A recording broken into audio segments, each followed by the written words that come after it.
ကျွန်တော်တို့ရဲ့ ijtimai zindagi ကိုပဲကြည့်ကြည့်အဲ့ဒီတိုင်းပဲကျွန်တော်တို့ရဲ့ infiradi zindagi zati zindagi လို့ပြောတဲ့ကျွန်တော်တို့ရဲ့တကူရေတကာရနဲ့တက်ဆိုင်တဲ့ zindagi ကိုပဲကြည့်ကြည့်အဲ့ဒီတိုင်းပဲကျွန်တော်တို့ရဲ့ ijtimai zindagi ကိုပဲကြည့်ကြည့်ကျွန်တော်တို့ပြန်ပြီးကြည့်လိုက်လို့ရှိရင်ကျွန်တော်တို့ဟာမူစီဘတ်တွေထဲမှာဒုက္ခတွေထဲမှာမအေးချမ်းမှုတွေထဲမှာကျွန်တော်တို့ကြာရောက်နေတယ်ကျွန်တော်တို့စိတ်ညစ်စရာတွေထဲမှာကျွန်တော်တို့ကြုံနေရတယ်အဲ့ဒီလိုကြုံနေရတဲ့အကြောင်းရင်းကဘာလဲဆိုရင်နံပါတ်1ဒီကျွန်တော်တို့ရဲ့ပတ်ဝန်းကျင်မှာကျွန်တော်တို့ရဲ့အတိုက်အမြုံထဲမှာကျွန်တော်တို့ရဲ့လူအဖွဲ့အစည်းထဲမှာကျွန်တော်တို့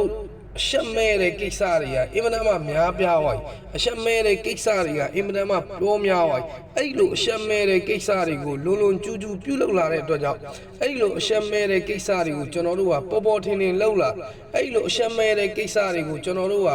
ဝေးဝေးနေရမှန်းကျွန်တော်တို့ရဲ့စိတ်နှလုံးသားထဲမှာကျွန်တော်တို့မသိတော့ဘူးအဲ့ဒီလိုအရှက်မဲ့တဲ့ကိစ္စတွေရဲ့ပုံမှာကျွန်တော်တို့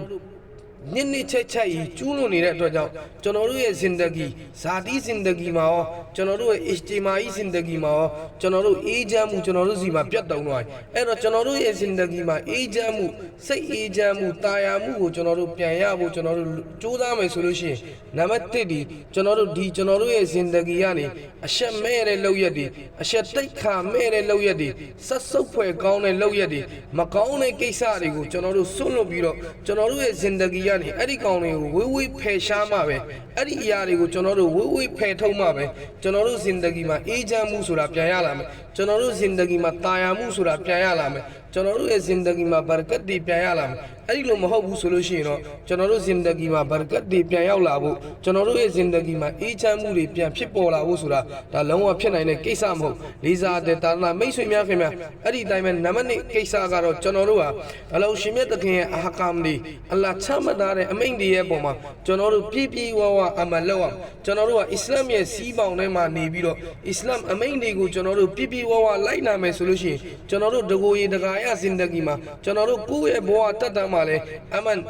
အေးချမ်းမှုကျွန်တော်တို့ရမယ်အစ်မီနာလို့ခေါ်တဲ့စိတ်ချမ်းသာမှုကျွန်တော်တို့ရမယ်အဲ့ဒီတိုင်းမှာဘာကတ်ရဲ့ zindagi ကိုကျွန်တော်တို့ရမယ်အဲ့ဒီလိုမဟုတ်ပဲအလောရှိမြတ်သခင်ချမှတ်ထားတဲ့အာကာမ်တွေကိုအလိုက်အမိန့်တွေကိုကျွန်တော်တို့ဖီဆန်ပြီးတော့အစ္စလာမ်ကချမှတ်ထားတဲ့စီးပေါင်တွေကိုကျွန်တော်တို့ဖီဆန်ပြီးတော့ကျွန်တော်တို့ကြော်လုံးပြီးကျွန်တော်တို့လုပ်မယ်ဆိုလို့ရှိရင်ကျွန်တော်တို့ရဲ့ ijtimai zindagi မှာလဲကျွန်တော်တို့အေးချမ်းသာယာမှုရမှာမဟုတ်ကျွန်တော်တို့မိသားစုအတိုက်အမြုံအတိုင်းဝိုင်းနဲ့ပတ်ဝန်းကျင်မှာလဲအေးချမ်းမှုရမှာမဟုတ်ဘူးကျွန်တော်တို့တယောက်တည်းဖြတ်တန်းတဲ့ဘဝ zindagi မှာလဲကျွန်တော်တို့အေးချမ်းသာယာမှုဟာလုံးဝရမှာမဟုတ်ဒါကျွန်တော်တို့ရဲ့ zindagi မှာအေးချမ်းသာယာမှုပြတ်သုံးစေတဲ့အကြောင်းရင်းနှစ်ချက်ဖြစ်တယ်နံပါတ်1ကကျွန်တော်တို့ဒီမကောင်းတဲ့ရှက်ဖွယ်လိလိကိစ္စတွေကိုကျွန်တော်တို့မရှောင်ကျင်လို့နံပါတ်2ကတော့ကျွန်တော်တို့ကအလောရှင်မြတ်သခင်ရဲ့အာကာမ်တွေကိုကျွန်တော်တို့မလိုက်နာဘဲနဲ့အစ္စလာမ်ရဲ့ဘောင်အပြင်ကိုကျွန်တော်တို့ကျူးလွန်နေတယ်အစ္စလာမ်ရဲ့ဘောင်အပြင်ထွက်ပြီးတော့ကျွန်တော်တို့ဟာမကောင်းတဲ့ကိစ္စတွေကိုကျွန်တော်တို့ပြုလုပ်နေတဲ့အတွက်ကြောင့်ကျွန်တော်တို့ရဲ့ zindagi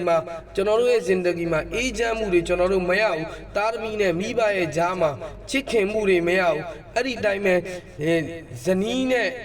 ခင်မွန်းရဲ့ကြားမှာချစ်ခင်မှုတွေပျောက်ကွယ်နေတယ်ချစ်ခင်မှုတွေစိတ်တုံးနေတယ်ဒီဟာတွေအားလုံးရဲ့အကြောင်းရင်းကကျွန်တော်တို့ကအလောရှိမြတ်သခင်ရဲ့အမိန့်တွေကိုပြပြဝဝမလိုက်နာဘူးအလိုက်ပေးထားတဲ့အာကာမ်တွေအလာချမှတ်ထားတဲ့အမိန့်တွေပေါ်မှာအစ္စလာမ်ရဲ့ဘောင်ထဲမှာကျွန်တော်တို့မနေတဲ့အတွက်ကြောင့်ကျွန်တော်တို့ဒီနေ့ဒီဟာတွေကြုံကြိုက်ခြင်းဖြစ်တယ်လေးစားတဲ့တာနာမိတ်ဆွေများခင်ဗျာအလောရှိမြတ်သခင်ဟာဇနီးနဲ့ခင်ပွန်းရဲ့ကြားထဲမှာအလ္လာဟ်နေမတ်နှစ်ခုပေးထားတယ်အဲ့ဒီနေမတ်နှစ်ခုကိုအလောရှိမြတ်သခင်ကုရ်အာန်ထဲမှာအမိန့်ရှိတယ်ဝမင်အာယာတီဟီأن خلق لكم من أنفسكم أزواجا لتسكنوا إليها وجعل بينكم مودة ورحمة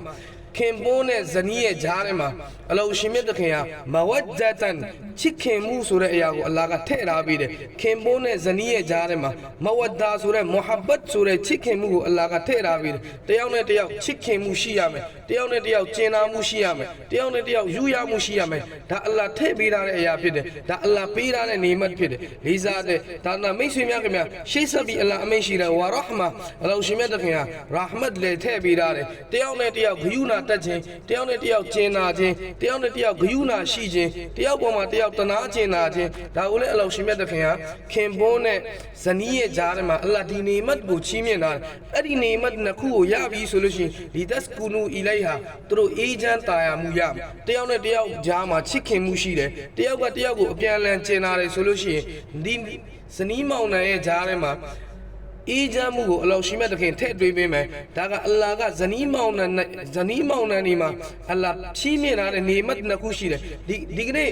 ကျွန်တော်တို့ရဲ့ပတ်ဝန်းကျင်မှာများစွာကျွန်တော်တို့တွေ့ရတယ်ဒီလိုမျိုးမုဟာဘတ်နဲ့ချစ်ခင်မှုနဲ့ဂယုဏနဲ့ဆက်ဆံနေတဲ့အတိုက်မြုံမှာဒီအေးချမ်းမှုကိုအလ္လာဟ်ထည့်ပေးထားတယ်ဒီလိုမျိုးမိသားစုတွေလည်းအများကြီးကျွန်တော်တို့တွေ့ရတယ်ဒါပေမဲ့လည်းဒီလိုမိသားစုတွေအများကြီးတွေ့ရတယ်ဇနီးမောင်နှံနှစ်ယောက်ရဲ့ဂျားထဲမှာချစ်ခင်မှုတွေစိတ်တုံးနေတယ်ချစ်ခင်မှုတွေပျောက်ကွယ်နေတယ်တယောက်နဲ့တယောက်ကျင်နာရအောင်မှမသိဘူးအဲ့ဒီလိုမကျင်နာတဲ့အတွက်ကြောင့်လည်းတယောက်နဲ့တယောက်ဂျားထဲမှာမုန်းတီးမှုတွေမတင်မြတ်မှုတွေတောကားတွေကိုရင်ဆိုင်နေရတယ်ဒီလိုတောကားတွေဒီလိုမတင်မြတ်မှုတွေဒီလိုအချင်းများမှုတွေရင်ဆိုင်နေရတယ်ဆိုတာကဒီနေမတ်နှစ်ခုပျောက်ကွယ်နေလို့အဲ့ဒီနေမတ်နှစ်ခုဟာအလောရှိမြတ်တခင်ဟာဇနီးမောင်နှံရဲ့ဂျားထဲမှာထည့်ထားပြီးတယ်ဒါကြောင့်မလို့တဦးနဲ့တဦးချစ်ခင်ပြီးတော့အဲ့ဒီတိုင်းပဲတဦးပေါ်မှာတဦးဂယုဏတက်ပြီးတော့နေထိုင်မယ်ဆိုလို့ရှိရင်တို့နှစ်ယောက်လုံးကိုအလောရှိမြတ်တခင်ဟာအေးချမ်းမှုချီးမြှင့်မယ်နှစ်ယောက်လုံးကိုအလောရှိမြတ်တခင်ဟာအေးချမ်းနဲ့တာယာတဲ့ဖြောင့်ဖြူးတဲ့ဇင်ဒဂီတစ်ခုကိုအလောရှိမြတ်တခင်ချီးမြှင့်မယ်ဆိုပြီးတော့ကုရ်အာန်ထဲမှာအလောရှိမြတ်တခင်အမိန့်ရှိတာလေ